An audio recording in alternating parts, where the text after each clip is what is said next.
Alain de Benoist, dans un livre que vos amis, ils sont nombreux, ont publié il y a quelques années, un Liber Amicorum, l'un d'eux parle de votre érudition prodigieuse. D'ailleurs, tous, à peu près, soulignent l'étendue de votre mémoire, de vos lectures, de vos écritures, de vos publications. C'est d'ailleurs pourquoi, pour cette première émission, nous sommes dans votre bibliothèque. On peut dire que ce n'était pas rien, votre bibliothèque. Dans une des bibliothèques. Dans une de vos bibliothèques, qui est à elle seule un dédale. Et les premières questions sont évidentes.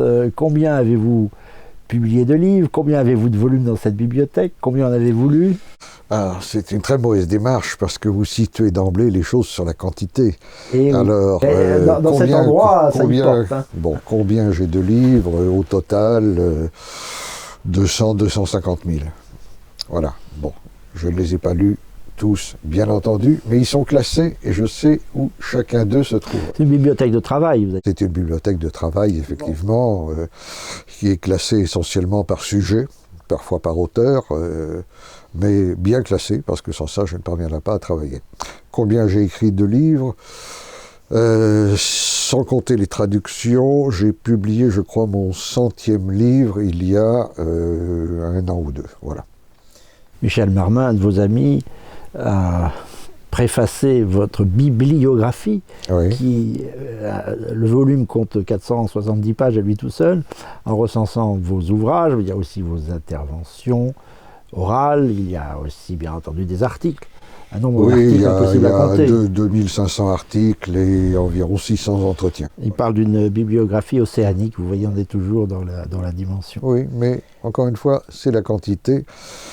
La quantité, elle est là, je ne suis pas juge de la qualité.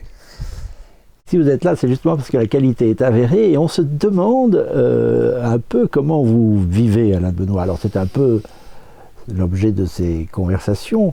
Comment avez-vous vécu jeune, par exemple, quand vous est venu cette boulimie, vous n'allez pas accepter le mot, ce goût prononcé pour les livres? Oui, il y a un côté un peu compulsif. Je dirais d'ailleurs que, objectivement, tous ces livres ne sont pas nécessaires. Je suis un collectionneur, je suis un lecteur frénétique, mais je suis aussi un collectionneur. Les psychologues mettent généralement en rapport la collectionnite avec les tempéraments anxieux, sinon dépressifs. On collectionne pour se rassurer, pour que rien ne vous manque. Il y a aussi cet aspect-là, bien sûr. J'ai toujours été tout petit même, très classeur, faire des fiches, des typologies, des catalogues, des bibliographies, et ça se retrouve un peu dans ma façon d'écrire, où il y a toujours des notes de bas de page, des références nombreuses, trop, disent certains, mais bon, c'est quelque chose que j'aime bien et qui, dans ma façon d'écrire, peut-être plus universitaire que journalistique. Dans un livre qui s'appelle Mémoire vive, qui va être un peu notre fil rouge, oui. Vos entretiens avec Bousquet, François Bousquet, vous écrivez, et il y a de la générosité dans cet aveu, que quand vous êtes dans une bibliothèque, même si vous pensez ne pas avoir le temps de lire tel ou tel livre, vous l'achetez, même s'il est cher d'ailleurs. Vous dites que vous n'êtes pas dépensier de nature, bien que l'argent vous soit totalement indifférent, et vous avez dépensé beaucoup d'argent dans les livres, et un peu par générosité, c'est-à-dire ne pas pouvoir s'empêcher d'acheter un livre, en même temps par amitié pour l'auteur ou par curiosité de passage. Oui, surtout par curiosité. Je crois ne pas trop m'avancer en disant qu'au moins la moitié de tout ce que j'ai gagné dans ma vie est parti en livre, oui, sans doute. J'ai négligé beaucoup de choses au profit des livres, mais enfin, je n'ai pas tout négligé non plus. Vous n'avez pas négligé votre vie, qui elle aussi, indépendamment des livres, est assez intense. Justement, nous allons le voir. On vous verra tout à l'heure déambuler dans le dédale de vos bibliothèques. Mais il y a la vie aussi, et la vôtre est extrêmement fournie. Elle n'est pas du tout contenue. On aurait pu le penser de vous, le craindre de vous, contenu dans les livres. Beaucoup de gens m'imaginent comme un pur intellectuel, oui, qui est dans les nuées, n'est-ce pas, comme aurait dit Maurras. Non, pas du tout. J'aime beaucoup les livres, j'aime travailler, j'aime les idées, j'aime le travail des idées, mais j'ai aussi une vie privée, j'ai aussi des distractions, j'ai aussi beaucoup de choses, et j'aime d'ailleurs faire contraster les choses. Passer 2 heures à lire Aristote et après aller faire conduire des autotamponneuses, par exemple. Ah oui, je trouve les ça très autotamponneuses. sympathique. Vous n'aimez pas conduire, mais vous aimez les Ah, les autotamponneuses. autotamponneuses, oui, c'est amusant. Ouais. Alors, votre vie, elle commence en 1943, on peut le dire. Oui, elle commence en décembre. En décembre 1943. Petit clin d'œil, je suis né dans la banlieue de Tours, dans un endroit qui s'appelle Saint-Symphorien, dans la clinique où était mort, où allait mourir plutôt, quelques années après, Charles Maurras. C'est le même endroit. C'est tout à fait un hasard, évidemment. D'un père flamand. Non, flamand, c'est un peu trop dire. La famille du nord de la famille de Benoît est une famille belge qui s'est implantée dans le nord et le nord-est de la France. Des grands-oncles qui étaient députés de la Meuse, etc., etc., et qui plus lointainement remontent, dans ses racines lointaines, remontent aux Pays-Bas. Voilà, sur le plan géographique. Mais vous êtes assez content, parce que vous êtes plutôt un homme du Nord, vous aimez l'Allemagne, tout le monde le sait, nous y reviendrons au fil de nos conversations, et vous êtes content d'avoir découvert que vous aviez aussi une filiation italienne. L'Italie qui est un pays cher à votre cœur. Oui, je m'étais à un moment, je m'étais amusé à faire des recherches généalogiques, et le plus ancien ancêtre dont j'avais pu retracer l'existence était un Italien qui était venu s'installer aux Pays-Bas, et qui avait fait souche aux Pays-Bas. Au IXe siècle, je crois. Oui, il s'appelait Buonicolli, n'est-ce pas? Bon coup, le bon coup, hein, parce qu'il y avait toute une légende, il aurait reçu un coup de cimeterre en luttant contre je ne sais quel sarrasin, et puis il s'est installé aux Pays-Bas, et ses descendants ont néerlandisé leur nom, ils se sont appelés Goethals, qui veut dire bon coup également, mais en néerlandais, et cette famille a fusionné avec la famille de Benoît par la suite. Voilà. Vieille famille aristocratique du Nord. Famille de Belgique, famille donc, je dirais, famille d'empire. Oui, je vois très bien ce que vous voulez dire. Pas totalement pour me déplaire. Je vois bien ce que vous voulez dire. Quant à votre mère, alors c'est très différent. Votre mère, c'est totalement différent. Normande. Ma mère était moitié bretonne, moitié normande. Elle était de Saint-Malo. Ses parents étaient à Rennes, où j'allais souvent dans mon enfance, et c'est évidemment un milieu social totalement différent, mais dont je suis tout aussi fier. C'était un milieu de paysans, de cheminots, d'ouvriers, surtout de paysans.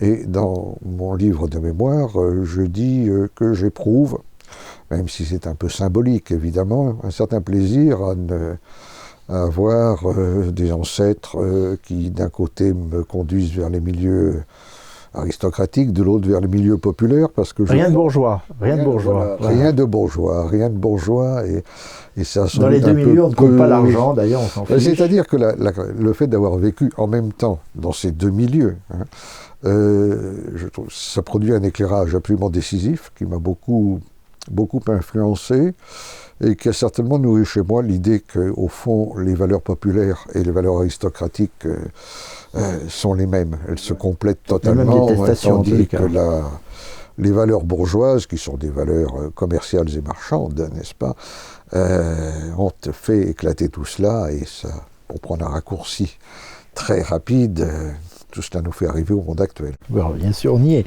Mais vous avez aussi deux branches terriennes, en réalité. Et vous dites que vous n'aimez pas trop la mer, vous êtes très terre. Oui, je ne suis pas attiré par l'élément aquatique. De manière générale, j'aime bien aller au bord de la mer, mais à condition de rester à terre.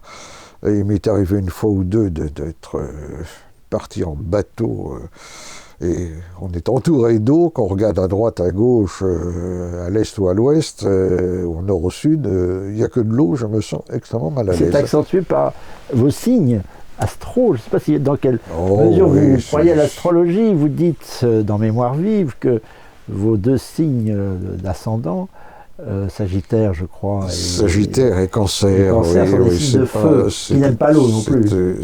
Sagittaire, en tout cas, est un signe de feu, oui.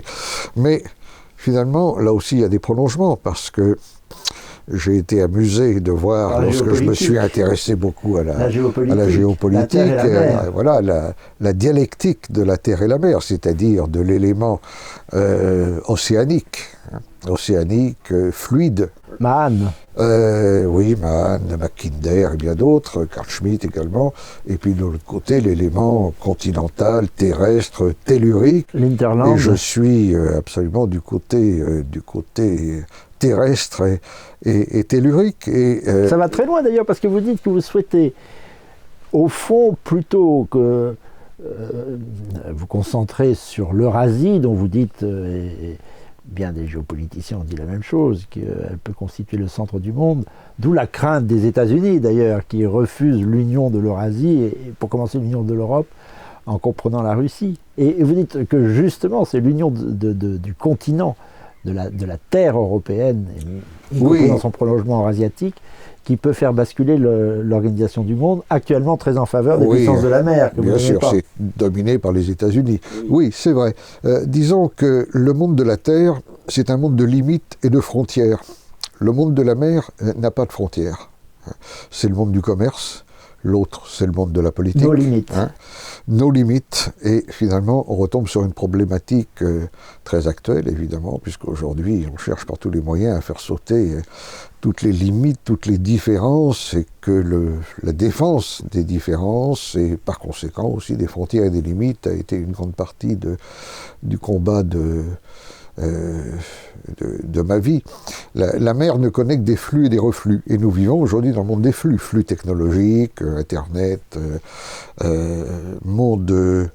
vous savez, il y a ce sociologue Zygmunt Bauman, qui est un auteur important et qui définit la modernité comme un élément liquide. Liquide pour s'entendre d'ailleurs dans les deux sens du terme, parce que c'est liquide, ça flotte, mais c'est aussi le moment où on liquide tout. Oui, c'est ça, c'est le monde de la liquidation. Tout file. Voilà. Oui. Ah, ben, voilà ce que c'est qu'un philosophe. On vous parle de vos signes astro, on vous parle des origines terriennes de votre mère et de votre père, et vous voilà faisant de la géopolitique. Mais c'est ça un intellectuel au fond. Oui, c'est pas seulement cela. Vous savez, il y a de bonnes et de mauvaises définitions des intellectuels. Il y a aussi de bons et de mauvais intellectuels. Je ne suis pas sans savoir que des milieux pour lesquels j'ai beaucoup d'estime n'ont jamais beaucoup aimé les intellectuels. Moi, j'assume ce qualificatif avec ses défauts et ses qualités, mais la façon dont je le définis est un peu particulière. Donc pour moi, l'intellectuel, c'est pas le monsieur qui produit du jus de crâne et qui joue avec les concepts de manière un peu irresponsable ou absconse. Pour moi, l'intellectuel, c'est celui qui cherche à comprendre le monde dans lequel on vit et à faire comprendre quel est le moment historique que l'on vit. Et par conséquent, qui est attentif à ce qui définit, connote, signifie, donne sens au monde dans lequel on vit et peut-être à celui qui vient. Et vous voyez qu'on n'est pas toujours détaché de ses origines et de ses commencements, justement. On n'en est jamais détaché. Les origines sont importantes, il ne faut pas non plus les survaloriser, mais je crois que c'est une grande erreur de croire que chez un homme, chez un individu, tout se passe en aval de lui. Il y a aussi des choses en amont de lui. Je crois que si on ne sait pas d'où l'on vient, on ne sait pas très bien où l'on va, et que l'origine, elle ne nous détermine pas, mais elle nous contribue à nous définir d'entrée de jeu. Elle peut infléchir certains de nos choix.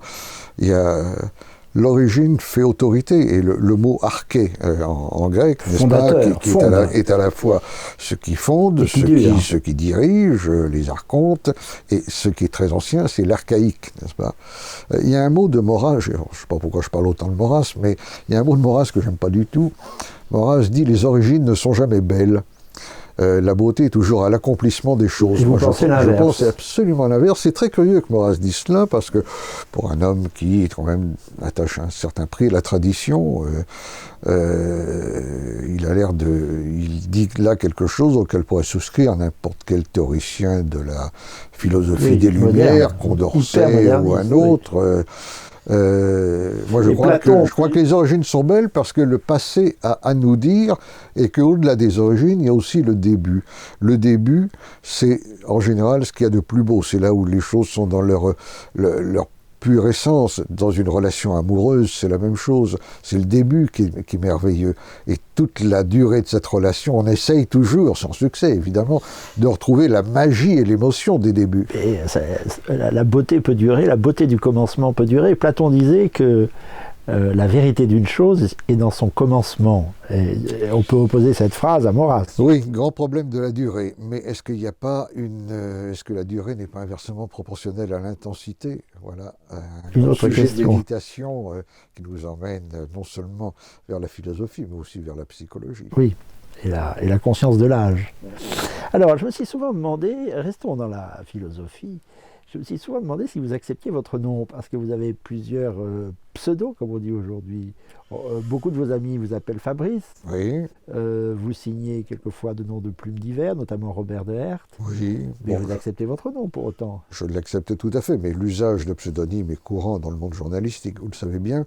En ce qui concerne les deux pseudos que j'ai les plus utilisés, l'un c'était le premier, Fabrice Laroche. C'était au temps de mon adolescence. Mes premiers écrits, je les signais Fabrice Laroche. Deux raisons. La première, c'est que mon père s'appelait Alain, comme moi, et qu'il n'était pas du tout enchanté de voir paraître sous mon nom, qui était aussi le sien, des écrits qu'il était loin d'approuver. Donc il m'avait prié instamment de prendre un autre nom. Alors j'avais pris Fabrice Laroche en référence à Drieux-La Rochelle, que j'avais lu et pratiqué intensément à cette époque-là, et Fabrice en référence à Fabrice d'Aldongo dans la Chartreuse de Parme, qui assiste aux événements sans très bien comprendre et savoir ce qui se passe. Et voilà. Quant à Robert de Herth, c'est autre chose. La famille de Herth était une branche de la famille de Benoît qui s'est éteinte. J'ai une arrière-grand-mère qui s'appelait Louise Apolline de Herth, c'est un joli prénom, Louise Apolline, et j'ai trouvé dommage que ce nom ait disparu, donc je l'ai ressuscité, notamment pour signer les éditoriaux que j'ai publiés pendant longtemps dans Éléments, que je continue d'ailleurs à signer, mais maintenant de mon nom. Oui, on reste toujours avec Platon. Platon répétait ce que vous montrez, c'est que le nom ne dit pas la chose. On peut changer de nom, mais la chose et l'être restent ce qu'il est. On pourrait même toucher du doigt la querelle nominaliste. Que vous, oui, cher Colmar. on touche du doigt la querelle des universaux, là. Oui, mais enfin, revenons donc à votre famille. Votre père, votre mère vous ont élevé d'abord à Tours, puis à Paris. Oui, je suis venu à Paris quand j'avais 6 ans. Votre père travaillait, je crois, dans les parfums. Parfums, il était inspecteur des ventes chez Guerlain. Là, c'est un peu une jeunesse bourgeoise. Vous habitiez rue du Bac, ou pas loin de la rue du Bac, dans le 6e arrondissement de Paris, dans une odeur de parfum. Votre oncle était parfumeur aussi. Je livre un peu, c'était les toilettes sur le palier, un 4e étage sans ascenseur. Et c'était encore très modeste, même si le quartier était très agréable, puisque c'était au coin de la rue de Verneuil et de la rue du Bac, ce qui m'a donné l'occasion par la suite de croiser tantôt Serge Gainsbourg, tantôt Antoine Blondin ou Henri de Monterland. Ou Maurice Couve-de-Murville, qui habitait tout près. Qui avaient leurs habitudes. Je suis allé d'abord à l'école des frères des écoles chrétiennes, qu'on appelait les frères Quatre Bras, en référence à leur houppelande, n'est-ce pas? Après, je suis allé au lycée Montaigne et à Louis-le-Grand, et après j'ai fait la faculté de droit, une année de Sciences Po et la Sorbonne pour des études de philo et d'histoire des religions. N'allons pas trop vite, parce que on revient très vite à la terre. On a l'impression que vous étiez vraiment heureux, vraiment à l'aise au cours de vos grandes vacances qui se situent dans le Poitou, dans un petit village qui est au nord de Poitiers, sur la route de Loudun, qui s'appelle Aventon. Aventon, oui. Alors Aventon, ça compte pour vous. Aventon, ça compte beaucoup. Et les souvenirs, Aventon, ça veut dire au vent, c'est adventum. Autrefois, c'était devenu Aventon, et ma grand-mère paternelle... Il y avait un château. Et il y avait un château, alors ça c'est comme dans les romans, car c'était un château totalement délabré, une aile avait brûlé, elle habitait normalement à Paris, mais elle était là pendant l'été, j'allais passer mes vacances chez elle, et à ce château était accolée une ferme Donc, petit Parisien, j'allais jouer avec les enfants, les petites filles des fermiers, j'allais m'occuper des bêtes, participer aux travaux des champs, et j'en ai gardé un souvenir absolument enchanté, il faut bien le dire. Vous dites que quand vous y revenez, vous ne voyez plus d'animaux. Et ça compte pour vous, les animaux? Ben oui, parce que à cette époque, à la ferme, il y avait des chevaux, des cochons, des vaches, des pigeons, des canards, des lapins, que sais-je. Quand je suis revenu 40 ans après, la ferme était devenue... sinon une ferme de monoculture, du moins d'élevage intensif, et tout cet univers enchanté avait disparu. C'est un peu comme dans le film de Jean-Louis Hubert, Le Grand Chemin, je crois, l'histoire du petit Parisien. Mais il y avait aussi ma grand-mère, qui a été peut-être la personne qui m'a le plus marqué pendant mon enfance. Qui écrivait aussi. Oui, c'était un personnage extravagant. Elle avait une vie un peu aventureuse, elle était devenue très dévote, confite en dévotion sur le tard. Elle était la nièce du peintre Gustave Moreau, elle avait été la secrétaire pendant quelque temps du sociologue Gustave Le Bon, elle avait écrit dans Le Mercure de France, La Revue Bleue, des choses comme ça. Et c'est à elle que je dois incontestablement tout ce que j'ai appris très jeune de littérature, de musique, de théâtre, de culture au sens général. Elle m'a fait visiter absolument tous les musées, mais elle était toujours dans l'excès. Alors elle montait sur une table, par exemple, pour déclamer des tirades d'Edmond Rostand, de Chantecler ou de Cyrano de Bergerac. Ça se faisait encore,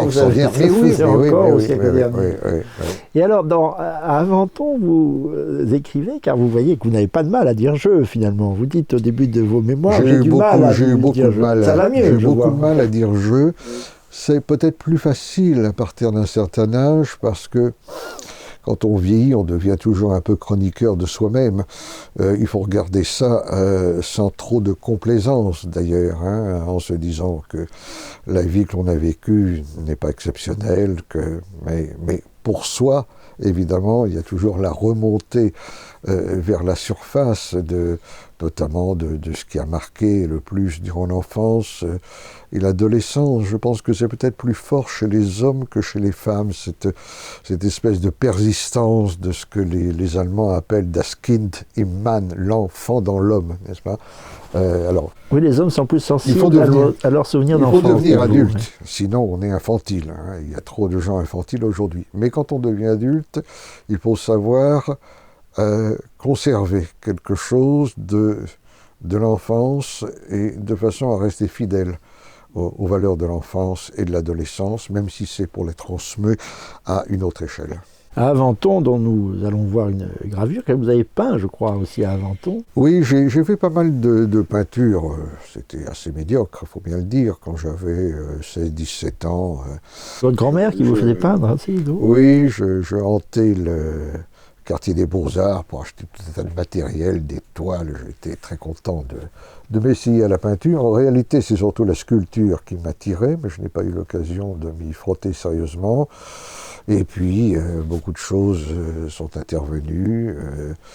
La classe de philo, qui pour moi a été absolument décisive, parce qu'elle a déterminé le regard que je pose sur les choses. Elle m'a donné les boussoles, les clés explicatives qui m'ont permis de voir que grâce aux doctrines, grâce au système de pensée, on peut interpréter le monde et lui donner un sens.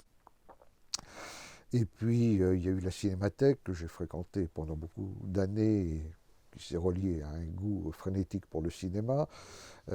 La musique aussi. Et puis, il y a eu aussi le tout début de mon engagement politique.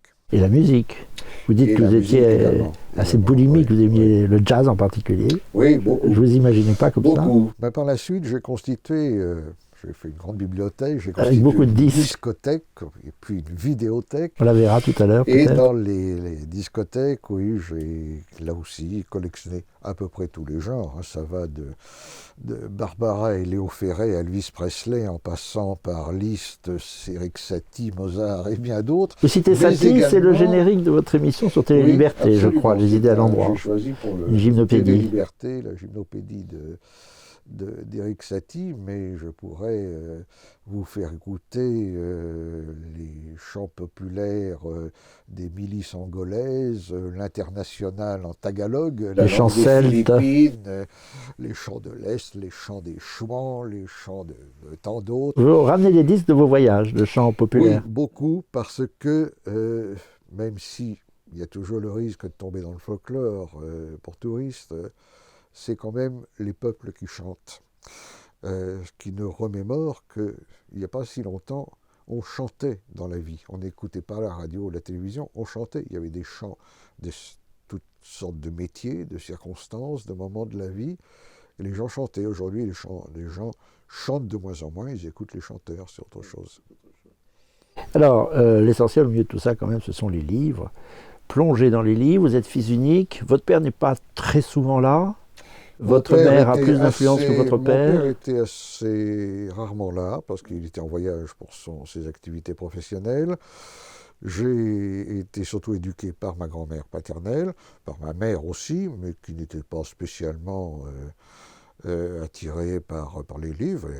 Elle en lisait assurément, mais il n'y a rien eu dans mon enfance qui m'a véritablement prédisposé, ni politiquement, ni intellectuellement, si vous voulez, sauf peut-être cette grand-mère sur le plan de la culture générale. Alors vous commencez par Conan Doyle, oui, Dumas, alors, et petit à petit vous en arrivez à un peu plus sérieux. Je tenais évidemment un journal, j'ai aussi eu des collections de timbres. Ah mais on dit jeu dans un journal, hein, donc vous avez commencé très tôt à dire jeu. Pour rendre compte de ce que je faisais, j'ai aussi eu un herbier, enfin bon, toutes ces choses-là.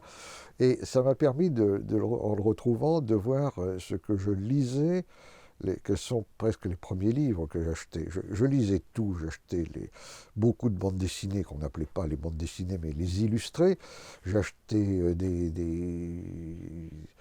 toute la comédie humaine de Balzac. J'aimais des auteurs un peu oubliés comme Hervé Bazin, aussi Gilbert Cesbron.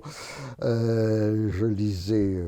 Chien perdu sans collier. Oui, Chien perdu sans collier, qui, je crois, avait été adapté au cinéma avec Jean Gabin. Et puis, j'ai surtout lu, jusque vers 16-17 ans, de la littérature. J'ai écrit des petites piècettes de théâtre, comme on écrit à cette époque-là. J'ai écrit beaucoup de poèmes, tout ça ne valait sans doute pas grand-chose. Vous les avez gardés, au fait? Non, c'est perdu. Ça m'étonne de vous qui gardez tout. Et c'est seulement... Ben oui, mais c'est perdu quand même. Et c'est seulement par la suite que... La littérature s'est un peu effacée, un peu seulement, parce que j'ai lu de plus en plus d'essais. Et encore une fois, la classe de philo a été... Et on arrive assez vite à Nietzsche. Hein. Il y en a un qui vous marque assez tôt, à 16 ans, 17 ans. Il me marque Frédéric Nietzsche. Très fort, oui, comme bien d'autres jeunes gens des générations précédentes qui ont été fortement marqués par la philosophie au marteau de Nietzsche, son côté très radical, qui m'a à la fois éloigné totalement du christianisme de mon enfance, où j'avais été élevé sans excès. Mes parents étaient croyants, un peu pratiquants pour beaucoup, ma grand-mère plus, mais c'était sous l'angle d'une religiosité populaire finalement très, très païenne. Elle jurait que par les ex-voto, les pardons, les processions, les voyages, elle avait entreposé chez elle des litres d'eau lourde dont elle m'enduisait copieusement dès que je m'égratignais le coude ou le genou, n'est-ce pas? Les reliques, les médailles miraculeuses, que sais-je. Attendez, vous n'êtes pas si passif que ça, parce qu'à Aventon, justement, je vous ai bien lu, près du château familial de la grand-mère, il y a une église. Et cette église vous attirait. On ne vous voit pas comme ça. Le rituel du dimanche, l'harmonium, les vieilles dames parfumées, justement, vous attirez au point même que quelquefois en semaine, vous alliez chez un voisin qui avait la clé de l'église et vous entriez dans cette église. Absolument. Alors, il y a Nietzsche d'un côté, mais il y a eu aussi un enfant attiré esthétiquement par l'esthétique chrétienne, en tous les cas. Ça ne me paraît pas du tout incompatible. D'abord, c'était l'ancien monde. Un monde dont nous sommes sortis radicalement. Et avec une esthétique, justement. L'ancien monde, un monde qui restait traditionnel à beaucoup d'égards. Et j'aimais les chants d'église, je les aime toujours d'ailleurs. C'était l'un des seuls endroits d'ailleurs où on chantait. Le chant grégorien est parfois un peu lassant, mais enfin c'était quand même très beau. Il y avait un harmonium, alors j'essayais de jouer, je me mettais un gros bottin sous les fesses et je me mettais à l'harmonium dans l'église parce que je trouvais que c'était beau. Puis j'ai quand même été évangéliste, enfant de chœur, servant de messe, j'ai fait tout le Enfin, quand même, au bout du compte, n'est-ce pas? Au bout du compte, Alain de Benoît, c'est Nietzsche qui a gagné. Et Nietzsche et Jung aussi, que vous lisez beaucoup au même âge. Oui. Vous n'avez pas fait de cure psychanalytique, je ne pense pas. Vous Non, avez pas aimé du la tout. psychanalyse? Pas du tout. Pas trop. Oui, j'y suis venu, disons. J'ai trouvé dans la psychanalyse un noyau de vérité que, par hostilité de principe à Sigmund Freud, je n'avais pas entrevu au début, mais après j'ai été y voir d'un petit peu plus près. Voilà. Et vous aimez à travers Nietzsche, Monterland aussi, dont vous parlez, et que vous continuez à aimer, je crois. Vous l'avez beaucoup lu, oui. J'ai beaucoup lu Monterland. Je n'ai jamais osé lui parler lorsque je voyais. Parce que vous n'étiez pas loin, en réalité. Oui, bien sûr. J'étais quai Voltaire. Il était quai Voltaire. Et je l'ai croisé à de nombreuses reprises. J'ai toujours beaucoup aimé Monterland. Vous le croisiez, vous saviez que c'était Henri de Monterland que vous lisiez. Bien sûr. Et oui, et sans oser lui dire, maître, je lis vos livres. Je le regardais passer comme ça. Et il m'est arrivé d'en reparler avec mon ami Gabriel Matzneff, qui était un grand ami de Monterland. Un de vos grands amis encore aujourd'hui. Qui me dit, bien sûr, et qui me dit, mais tu aurais dû aller lui parler, il aurait été enchanté. Je dis, oui, mais je n'ai pas osé. Je n'ai pas osé parce que j'étais très timide. Je le suis resté, d'ailleurs, en grande partie, avec cette malédiction que s'attache aux timides.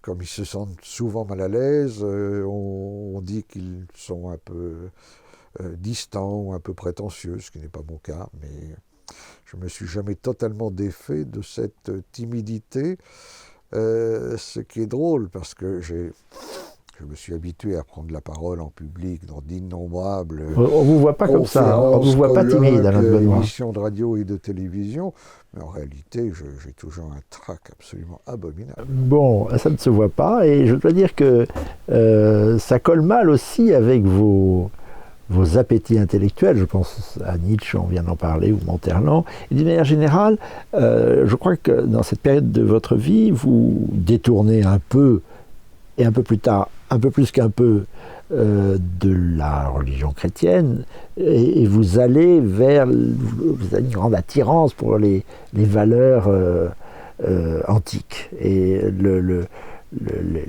la latinité, la Grèce, tout ça, tout ce monde un peu caché par le christianisme, il faut dire, pourtant il en est l'héritier, en principe, vous réjouit beaucoup quand vous avez 17, 18, 19 ans.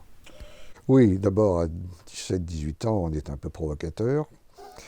Donc je m'opposais à cette grand-mère que j'aimais beaucoup, mais j'aimais la scandaliser par mes professions de non-foi, disons. La lecture de Nietzsche m'a beaucoup apporté. D'autres courants de pensée tout à fait différents, opposés, même courants plus positivistes avec Louis Rougier. Mais je n'ai jamais été attiré par l'athéisme proprement dit, que je trouvais être une métaphysique négative, mais une métaphysique également. Le paganisme vous attire plus? Le paganisme m'attirait plus parce qu'il était lié à la fois à ses origines, dont nous avons parlé, les origines de l'Europe, tout simplement. C'est quand même quelques millénaires de culture et de civilisation, à le goût de l'Antiquité qui s'est éveillé très tôt chez moi, Vous voyez, vous avez un grand amour des animaux et c'est réciproque. Ah oui, absolument. Voilà, votre beau chat, comment s'appelle-t-il? Il s'appelle Orion, et c'est un très beau et très gentil chat. Un grand chat.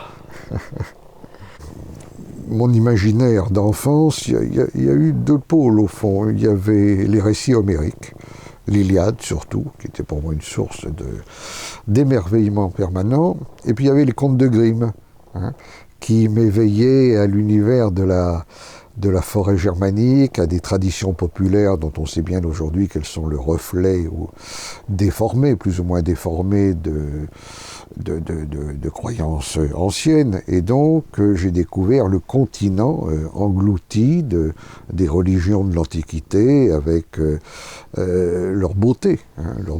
L'aspect esthétique est évidemment déterminant. Et tout cela alimente votre goût des livres, et là vous plongez, on voit bien que s'installe petit à petit autour de vous un univers en grande partie constitué par les livres et les lectures, auxquels nous allons revenir prochainement dans un nouvel entretien. On va vous retrouver ainsi que le chat Orion pour parler des livres, de l'Antiquité, de votre foi à vous, et puis aussi de vos engagements politiques. Vous dites, dernière petite question, vous dites que vers 18, 19 ans, 20 ans, à Sciences Po, en droit, vous êtes presque attiré par le communisme. Ça ne durera pas, mais il y a une tentative d'engagement à gauche. On va en parler dans un autre entretien. Merci Alain de Benoît.